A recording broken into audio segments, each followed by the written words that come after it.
எங்கே பயணம் எதற்கு பயணம் சொல்லுங்க சாமி.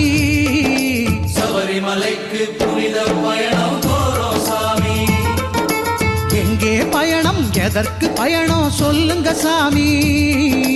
சபரிமலைக்கு புனித பயணம் போறோம் சாமி.